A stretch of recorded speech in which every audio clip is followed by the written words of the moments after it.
De casa, tá vendo?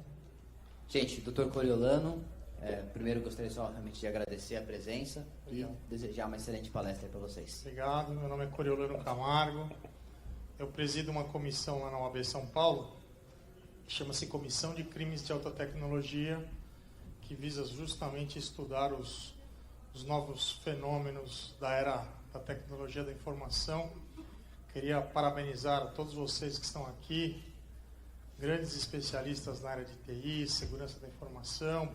Parabenizar São José dos Campos por estar recebendo esse evento. O Luiz Felipe, o Jordan, todos, enfim, que auxiliaram para que esse evento pudesse ser um sucesso.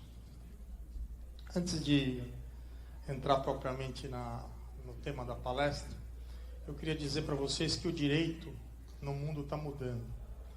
A forma dos pesquisadores, dos operadores do direito, de enxergar a justiça e o ideal de justiça está mudando.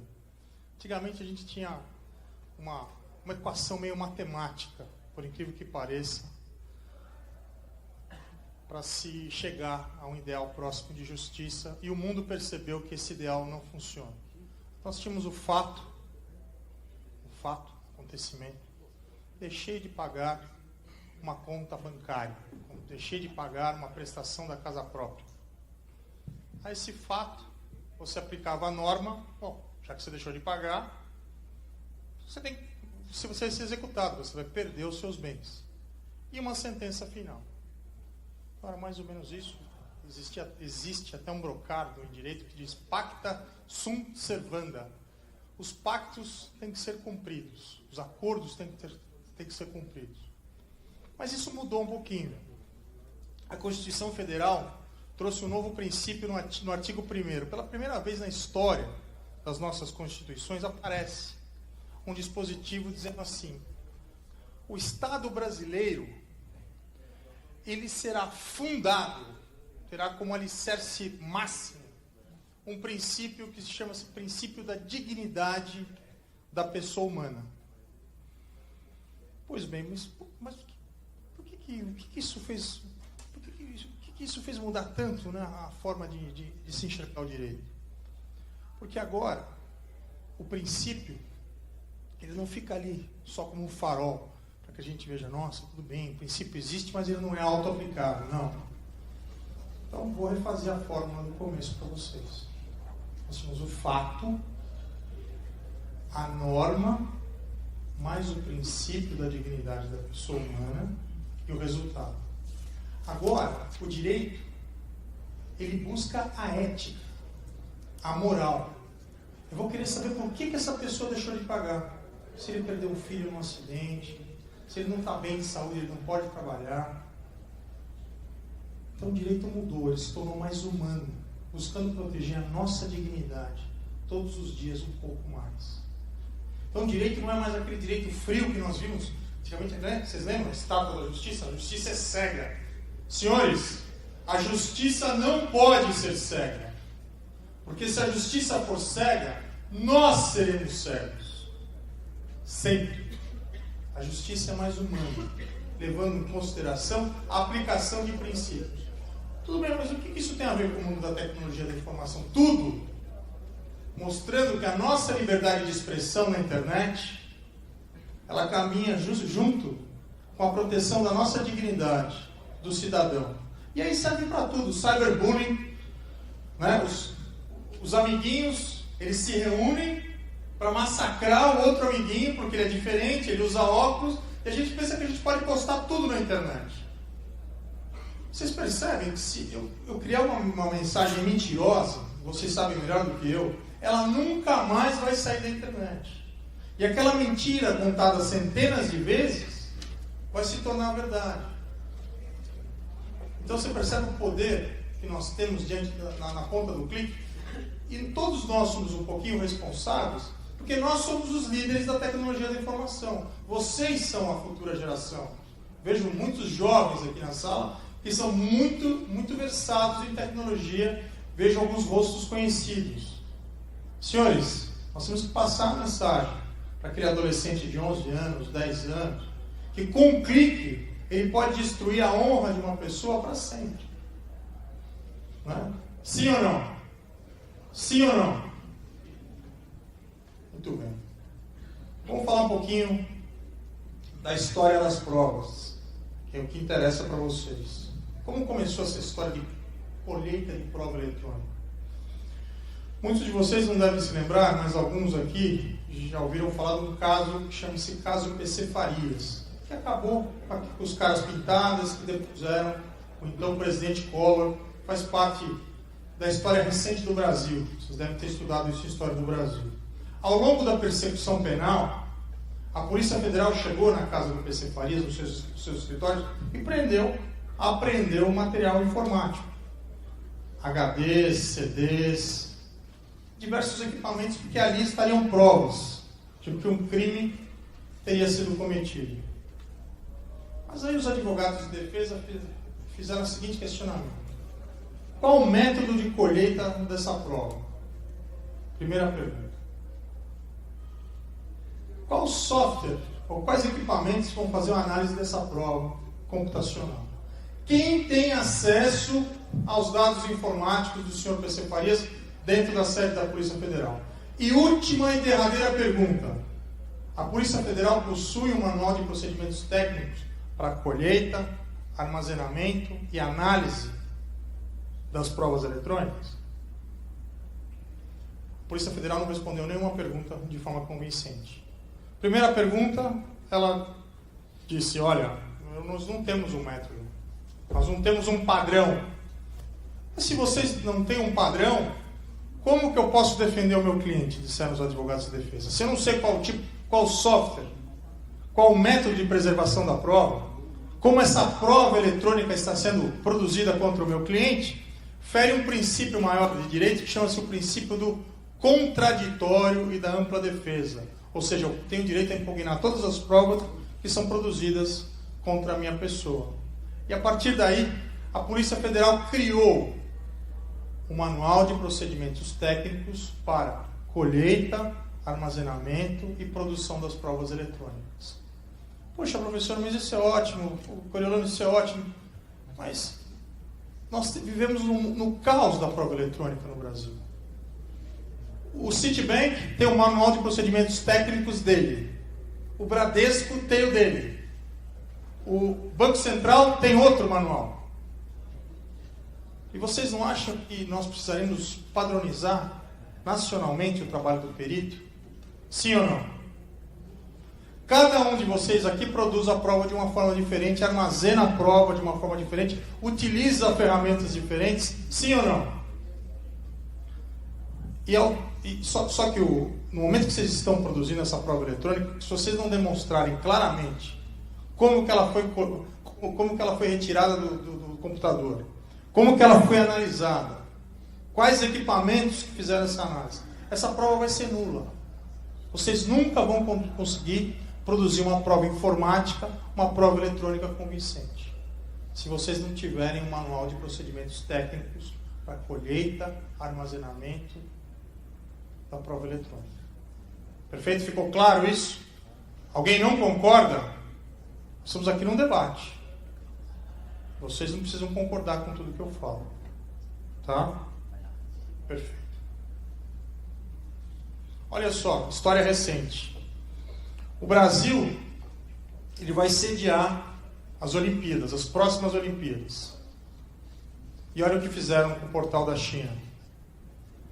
Picharam o portal na cor laranja, ferindo a moral e a dignidade do povo chinês. Isso para nós não pode nos representar nada. Mas o povo chinês ama a sua bandeira vermelha. E isso causou ao povo chinês essa pichação que tem um nome, né? Como é que é o nome? Defacement. É isso? O defacement foi feito na página, causou dores, angústias e aflições a milhões de chineses durante as Olimpíadas. Vejam, senhores, imagina a gente colocar a foto do Maradona na página da seleção brasileira, dizendo: Maradona é o melhor. Senhores, isso vai acontecer. Ou não. Mas cabe a cada um de nós estarmos preparados. Nós que somos, vocês que são os hackers do bem, né? Não existe hacker do mal, né? Hacker, não é isso? O hacker é aquele que luta pela justiça, não é isso? E o cracker é o do mal, sim ou não? É correto isso? É correto? Não? Talvez? Opa, precisamos conversar. Porque às vezes eu coloco lá no Twitter, hacker do mal. Aí o Bordini outro dia veio brigar comigo. Não existe hacker do mal, professor. Hacker é sempre do bem. Sim ou não? Sim ou não? Hacker é sempre do bem? Tá bom. E a imprensa mundial, olha aqui, noticiando que o site oficial das Olimpíadas ele foi hackeado em sinal de protestos. Ou seja, foi uma vergonha para toda a comunidade internacional ver a China sendo hackeada. Olha só que interessante. O FBI investiga a governadora do Alasca, que foi a candidata republicana ao governo dos Estados Unidos, porque suspeitava que ela estaria usando e-mails particulares para tratar de assuntos da Casa Branca. Esse tema ganhou um relevo internacional com a descoberta que o governo Bush estaria usando e-mails particulares para conduzir assuntos da Casa Branca. Senhores, se eu estou trabalhando numa empresa, eu devo usar só o e-mail da empresa para me comunicar nos assuntos oficiais? Sim ou não? Existe lei que disciplina isso? Não existe lei. Isso é uma construção jurisprudencial das nossas cortes trabalhistas. Se eu estou trabalhando e cuidando de assuntos oficiais da minha empresa, eu não posso utilizar de e-mails particulares para conduzir assuntos do meu trabalho. Eu vou passar. Senhores, existe um crime cibernético organizado no Brasil? Ou isso é uma lenda? Existe? Sim?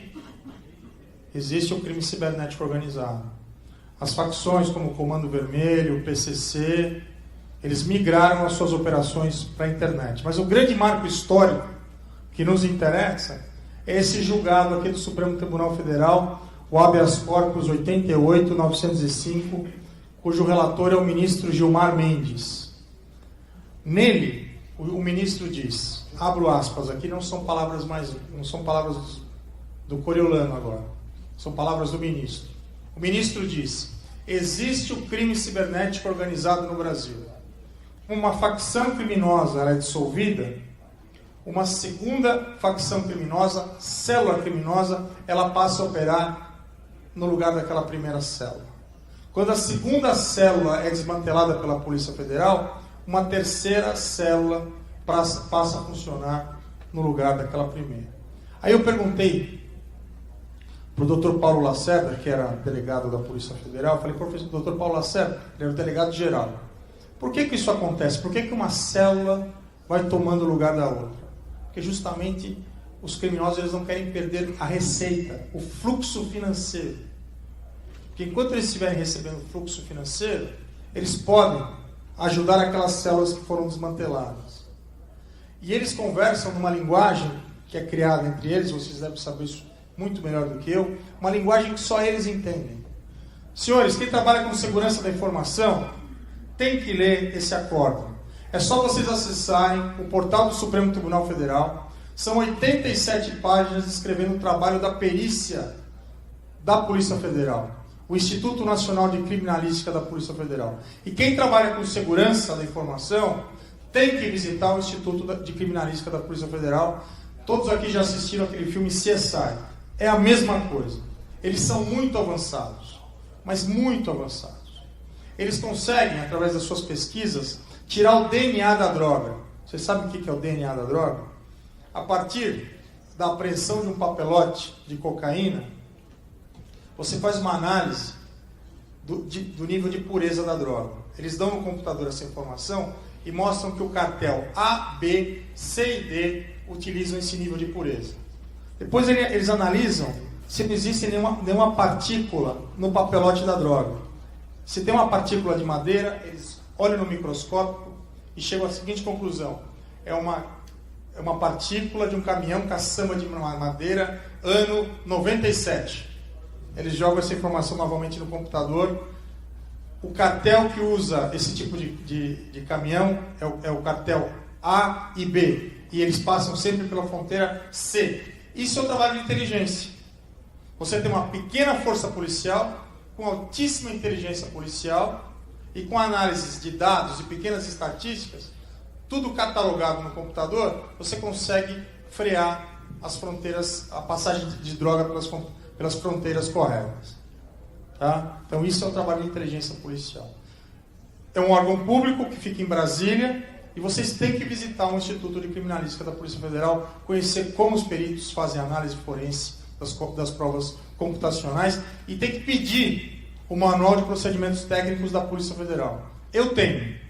Tá? Quem quiser, depois eu deixo um exemplar com o Jordan, para que vocês tenham acesso também ao Manual de Procedimentos.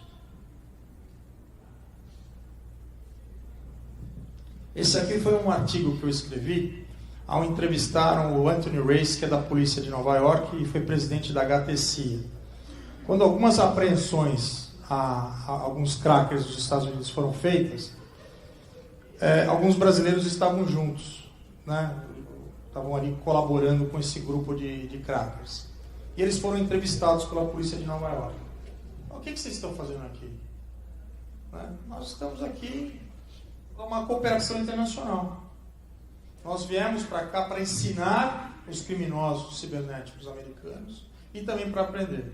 Então eu escrevi esse artigo, Facções Brasileiras e a Atuação nos Estados Unidos pela visão da polícia de Nova York. Está aqui o link, eu vou deixar com vocês essa apresentação. Quem tiver curiosidade pode acessar o meu artigo. Aí eu fui convidado para ir no Congresso Nacional falar sobre esse tema. O senador Magno Malta me convidou. E eu estava com essa informação fresquinha, não tinha publicado o artigo ainda. E do meu lado esquerdo estava o Nilson, que é o chefe de segurança, superintendente de segurança da informação do Banco do Brasil. E eu falei: Nilson, eu vou dar essa informação em primeira mão no Congresso Nacional. Ele falou assim: eu também vou dar a mesma informação que você. Porque o nosso departamento de inteligência detectou um avanço do phishing. O phishing agora ele é personalizado. O criminoso cibernético hoje ele sabe o que você gosta, ele sabe, ele tem o seu RG. Prezado senhor, RG tal, CPF tal, endereço tal. Nós soubemos que o senhor tem um carro placa tal, e esse carro é alvo de investigação por parte da Polícia Federal. Por favor, clique aqui. No momento que você clica, todos nós aqui sabemos o que acontece. Importa-se um arquivo malicioso para dentro da máquina, e aí todo tipo de rastreamento pode ser feito. Ou seja, aquela pessoa perde totalmente a sua privacidade. Tá chata a palestra? Posso continuar? Maravilha. Te pergunta, senão a gente já muda o foco já. Esse aqui foi um teste que foi feito no Tribunal Regional Federal da Terceira Região. Quem foi convidado foi o professor Dr. Adriano Kanzian. Muitos já devem ter ouvido falar dele. E quem coordenou essa demonstração foi o professor Newton De Luca. Ele contratou o professor Adriano para criar uma página falsa do Tribunal Regional Federal. Isso, salvo engano, tecnicamente é uma infecção de DNS. Não é isso? Você dá um endereço e migra-se para outro. Né? Então foi exatamente isso. Num determinado momento se convidou um juiz federal para adentrar a sala e ele acessou a página do tribunal. A página era falsa e o professor Adriano, fazendo-se passar por um criminoso cibernético, ele obteve a senha daquele juiz. Veja, o que eu posso fazer com a senha de um juiz? Eu posso quebrar o sigilo bancário de quem eu quiser. Eu posso penhorar qualquer imóvel no território nacional. Eu posso fazer uma devassa no sistema financeiro. E a Suprema Corte Argentina foi invadida em 2007, vítima desse mesmo problema. Uma página falsa que capturava as senhas dos magistrados.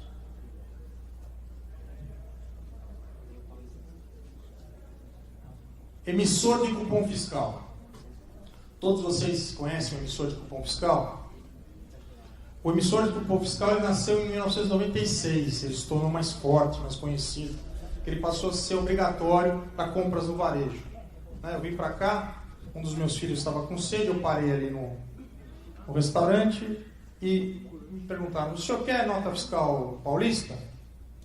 Eu pego uma nota fiscal paulista. Por que eu pego uma nota fiscal paulista? Porque o cidadão ele passa a ser fiscal do equipamento de cupom fiscal. Esse é o crime tecnológico puro. Por que crime tecnológico puro? Porque ele não requer o uso da internet.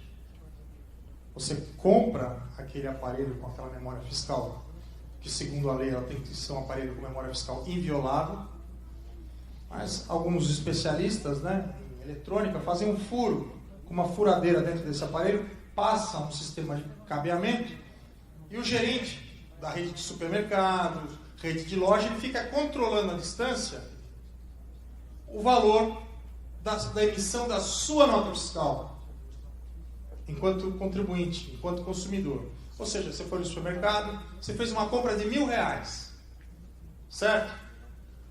Você recebeu um cupom fiscal de R$1.000, só que a memória fiscal que vai ser fiscalizada pelas secretarias de fazenda dos estados, ela computou uma compra de R$100.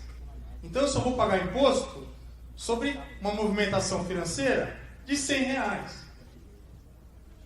Essas são fraudes fazendárias bilionárias, senhores. Ótimo. E qual foi a forma do governo do Estado de São Paulo, do governo da Bahia, do Ceará, de minimizar essas fraudes? No momento que eu estou com esse cupom fiscal de R$1.000, eu vou lá no site da Secretaria da Fazenda, eu quero os meus pontos da nota paulista. Eu lanço aquele valor. E quem me vendeu, ele vai lá e lança R$100. Só que eu lancei que eu comprei R$1.000. Vocês perceberam o porquê da nota fiscal paulista? Todos aqui já sabiam que era por causa disso? Por isso, vocês são fiscais. A nota fiscal paulista ela foi criada para que o cidadão passasse a fiscalizar as fraudes eletrônicas no varejo, no estado de São Paulo, permitindo que a Receita faça um cruzamento de informações. Tá?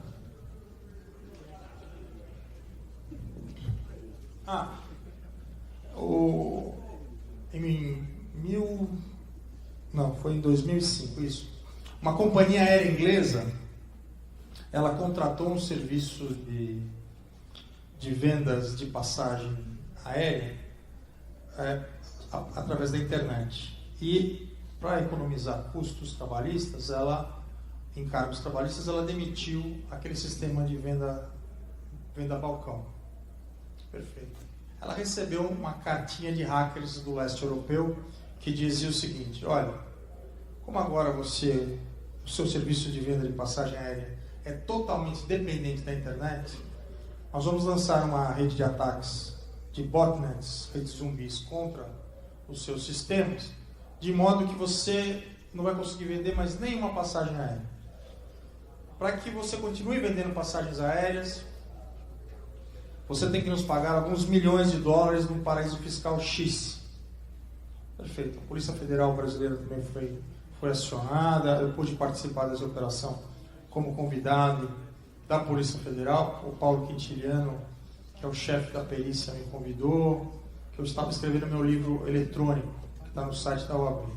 Depois eu vou dar o endereço para vocês. Ele é gratuito. Bem, e eles resolveram não pagar, Jordan. Não pagaram. Eu não preciso dizer para vocês o que aconteceu. Existe defesa contra ataque de máquinas zumbis? Contra os serviços dependentes da internet? O pessoal está balançando a cabeça aqui. Não existe uma forma de defesa. Ou seja, eu para vender minha passagem aérea, você só podia comprar da companhia aérea pela internet, porque não tinha mais sistema via balcão. O que aconteceu? Eles tiveram que pagar o preço. E o grupo de crackers deu uma garantia para eles de 1 ano, que eles não continuariam. Deram garantia ainda, são usados. Tá? Não, deram garantia. Por escrito ainda. É o sistema máfia, né? A máfia fazia isso.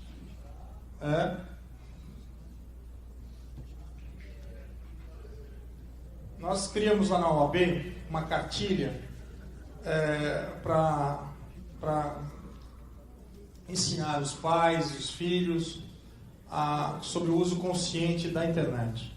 E aqui eu trago a palavra do nosso presidente Durso, presidente da OAB. A internet tem servido aos criminosos para alcançar suas vítimas. Precisamos alertar os pais para que monitorem seus filhos, verifiquem como eles usam a rede e os protejam. A informação é um importante instrumento de combate à pedofilia. Crime na rede. As drogas ilegais movimentaram 100 bilhões em 2005 e as fraudes online totalizaram prejuízos na ordem de 105 bilhões. A pornografia infantil se tornou uma indústria de 3 bilhões por ano. 3 bilhões. Em resumo, o crime cibernético hoje no Brasil ele é mais lucrativo do que o narcotráfico e mais lucrativo do que o roubo de cargas. Olha só, mais de 60% das crianças, jovens vítimas de exploração sexual, já pensaram em suicídio. Revela esse estudo internacional dessa fundação. Nós estamos acompanhando aquela rede de pedofilia que atua em Catanduva. E essa aqui é uma foto da nossa cartilha sobre o uso seguro da internet. A Embraer aqui em São José dos Campos, está no kit, inclusive, que o Jordan autorizou aí a passar para vocês. Tá? E a Embraer, aqui em São José dos Campos, ela distribuiu 19 mil cartilhas nas escolas, para seus funcionários, e foi uma campanha maravilhosa. Meu pai é aqui de Paraibuna. Vocês conhecem Paraibuna? Meu pai nasceu em Paraibuna. Meu tio é o Luizinho Gambá. Quem conhece o Luizinho Gambá, levanta a mão. Verdade. Meu tio Luizinho foi prefeito aqui da cidade de Paraibuna, e aqui parece que tem uns apelidos engraçados, né? O apelido aqui no meu tio da região é Luizinho Gambá. Ele gosta de tomar uma cervejinha.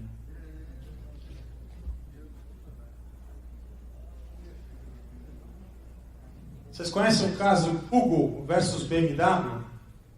Então esse é um caso para todos nós meditarmos. Né? A BMW contratou um serviço para se tornar mais competitiva na internet, para que ela pudesse se tornar mais agressiva, para que seus carros de luxo pudessem aparecer na frente da Mercedes, na frente da Jaguar, no mundo todo. E o Google ficou incomodado com isso. Né? O Google falou, não, isso não está certo. Né? Chegou até a correr um boato que a BMW estaria se usando de meta-tags. Todos sabem o que é um meta-tag? Aqui todos sabem, né? A plateia é avançada, né, Jorge? Super avançada. Bom, e o que aconteceu? A BMW foi expulsa dos serviços de busca do Google. Aí eu pergunto para vocês, quem está errado aqui? A Google ou a BMW? A BMW, por aparecer demais, poderia ser expulsa pelo Google ou não? Quem acha que o Google está certo, levanta a mão. Quem levantou a mão? O serviço é dele, né? É do Google, ele pode fazer o que ele quiser. Se a BMW quiser, que ela pague por isso, não é? Oi? Não entendi. Por isso que ele é beta. O Google até hoje é beta. É? Justamente para não ter esse problema com lei, entendeu? Não é obrigado a dar satisfação. Você concorda, então, com o que ele fez? Ele está fazendo o direito dele, mas eu acho que não foi uma atitude legal. Foi uma atitude, no mínimo, antiética, né? Antijurídica, né? Muito bem colocado. O público sempre se divide. É difícil aqui você dizer quem está certo e quem está errado. Mas você veja que precisa de uma legislação internacional para coibir esse tipo de questão, né? Alguém queria fazer mais alguma colocação? Pode.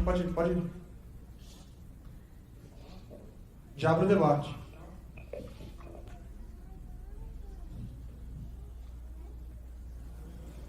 Eu só acho que não gosto muito do Google aqui, hein? Vamos lá. Não, meu filho, você não foi baixado pela internet. Você nasceu.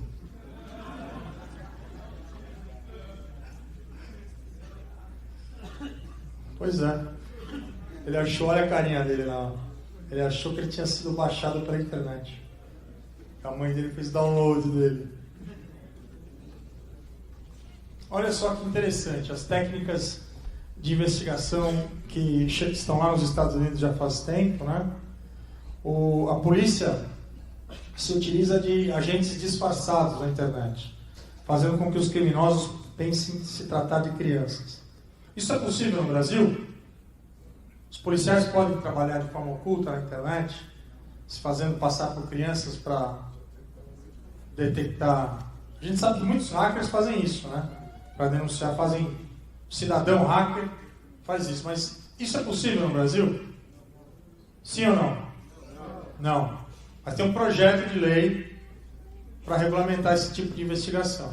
Quem concorda com isso, levanta a mão. Olha só. Olha só. Então, vocês têm que escrever para o Congresso Nacional e apoiar essa lei. Ela vai ser muito importante para as investigações dos crimes de pedofilia.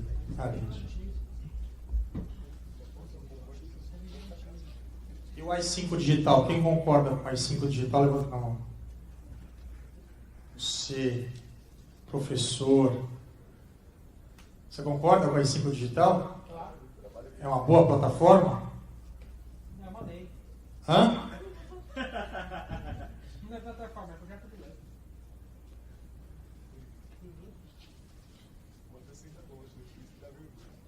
O AI-5 digital é aquele movimento, né, que diz que a lei Azeredo, que essa lei de crimes eletrônicos vai acabar com a liberdade de expressão, que pode vir a prender aqueles que baixam música pela internet, etc. O que não é verdade. Então, eu acho, não sou favorável de uma lei criminal para coibir determinados tipos de abusos que ocorrem na internet. Eu sou a favor de capacitar melhor as polícias, mas eu também não sou favorável ao marco civil da internet, porque o marco civil da internet justamente se esqueceu do princípio da dignidade da pessoa humana. Você pode fazer qualquer lei civil para proteger o usuário e os direitos do internauta, qualquer lei, desde que ela tenha proteção ao princípio da dignidade da pessoa humana. Uma lei principiológica como o Marco Civil, que vem se esquecer do princípio da dignidade da pessoa humana, eu acho que é uma lei que já nasce morta, já nasce inconstitucional. Olha só, terrorismo. Técnicas de crimes cibernéticos utilizadas para financiar organizações criminosas, inclusive o terrorismo, a motivação, financiamento do crime organizado e terrorismo, compra de armas, planos de treinamento militar e estratégico. Atualmente fazem treinos no Second Life e outros.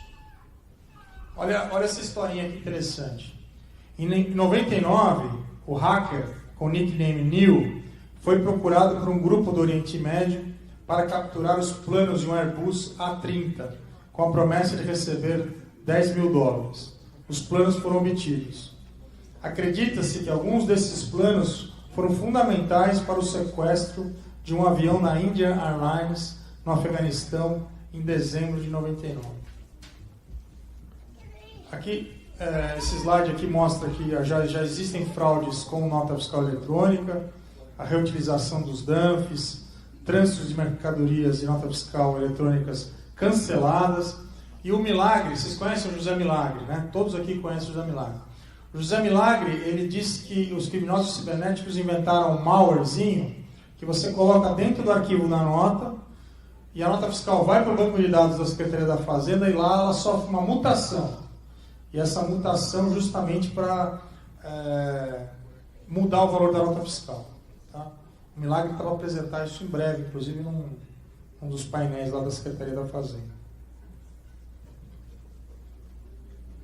Bom, a tecnologia é um avanço, mas é preciso que nós venhamos a ponderar muito sobre a dignidade da pessoa humana.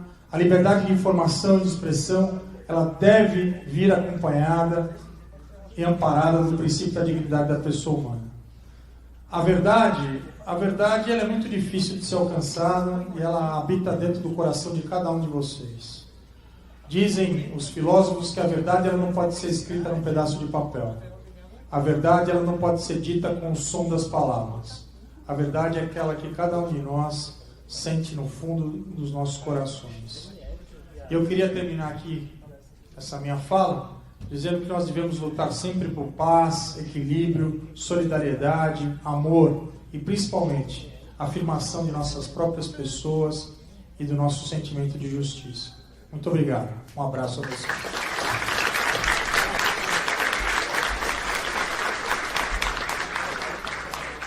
Pessoal, alguém tem alguma pergunta? Não? Ok, obrigado.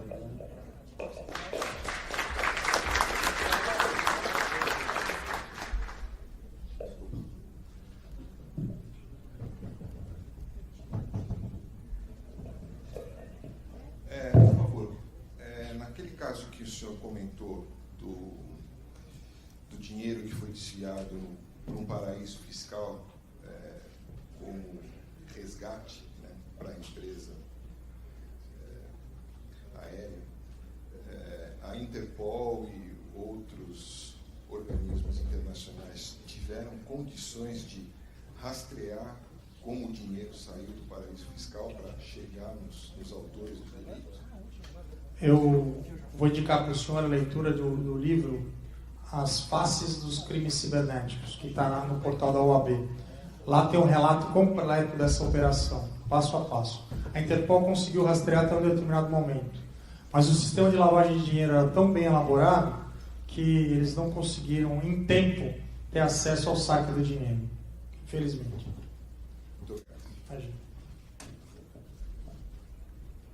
Obrigado, doutor. Obrigado mais uma vez.